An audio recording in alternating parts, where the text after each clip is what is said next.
Can this be a tricky time of the season when everybody's probably dealing with bumps and bruises and then still trying to get on your training for postseason and things like that? Yeah, I think,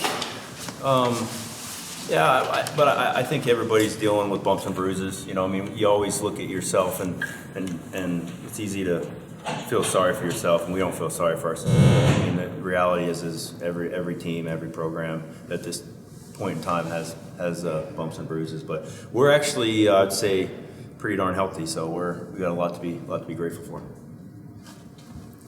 Do you have an outlook on Braden Davis? I don't know. When you say outlook, what is that?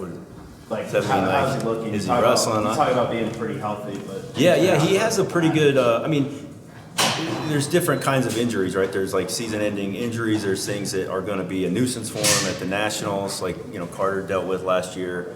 But yeah, we don't have what we feel like anything like that. So I think Davis. There's a good chance he'll wrestle this week, and there's a chance he won't wrestle this week. It's not like if it were the Big Ten tournament, he would be ready to rip and roll. So he'd be good to go. Yeah. Has Davis maybe learned anything from this experience? Just kind of the adversity of working through something to get back on the map. Probably. I mean, I think he's like most of the kids in our program. He's wrestled enough throughout his life that it's just part of sports is you get bumps and bruises along the way, and you just got to stay focused and just be diligent in what it takes to recover and get back in there when you're ready to go. 3 great bouts last year between Bartlett and Mendez. Yeah. What's the key for Bo this week as far as coming out in great scrambling ability on both sides?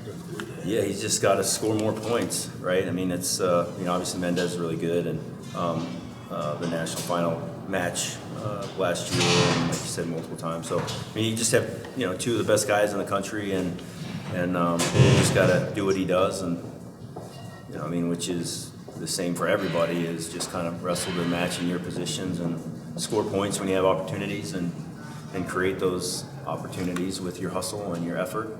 But yeah, Bo's been looking great, and he's a competitor, so it should be a fun match. How's Tyler Kasek doing since what happened against Maryland? Yeah, I think he's doing better, right? I mean, it's a type of I can't really speak to injuries, obviously, but it's we have time to kind of just kind of help him kind of get back to full speed, and but he's a tough kid. I mean, he's if it were up to him, he's going. So, but yeah, he's a tough kid. He'll be good to go at some point here. If he can't go, would it be Facundo? Can you make that leap? Probably not Facundo. I mean, we have a few different guys that could step in there and compete really well. Coach, last weekend we had Friday, Sunday. This upcoming weekend it's another Friday, Sunday on the road. Can you just speak to having those busy weekends and how that prepares you for the postseason? Yeah, I mean, we just look at the competition as the best preparation, just because, again, same deal where we're traveling Thursday, wrestling Friday, then we're gonna get to travel again, wrestle Sunday against two really good programs. So this week will be a fun test for us. A lot of it's just practice in our focus and our approach to the matches, having a good attitude, enjoying what we're doing, being ourselves like we always talk about, and just the season comes and goes quickly as we see we're already, we just got 2 weeks of dual meets left here. So just kind of taking advantage of every opportunity and really taking advantage of it by just kind of competing the way we want to compete. So it's just good practice to do that, right? Because you got to seize the opportunity of a lifetime and the lifetime of the opportunity, as the saying goes. And so every time you compete, you get to practice doing that, and so we look forward to it. What's been the key to Greg? Do you think he's even gotten better this year than last year? What's the key to his steadiness and consistency? Yeah, I think he just loves the sport. He loves to compete, and he loves trying to get better. He loves playing with technique. I mean, every day, he's trying new things, and he's going into different matches kind of with the mindset of doing something different. Just because he can do that. But yeah, I think his consistency is just that's just something that's really stands out about him. I mean, that's just what he does, and he loves to compete. I think that's where it kind of comes down to, right? You can see that, and he'll have a fun weekend this weekend. Obviously, most of our guys have really good competition, so it's just a great opportunity to go finish this regular season strong.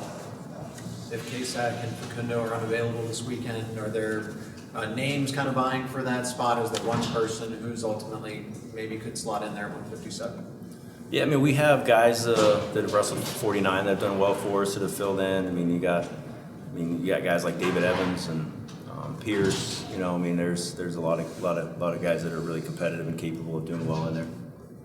How's Joe Sealy done as of late since coming back from injury? He's been looking really good. Yeah, he's really good.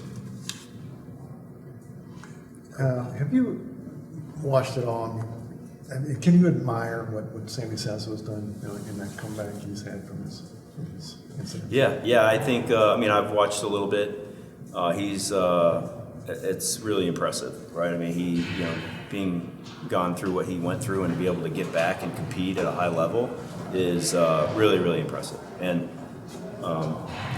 we've talked about that a couple times where I don't know, maybe I shouldn't say this, but I mean, people beat him and they're flexing on him, and the guy is, it's a miracle he's alive and he's out there competing like a champ, so it's pretty cool.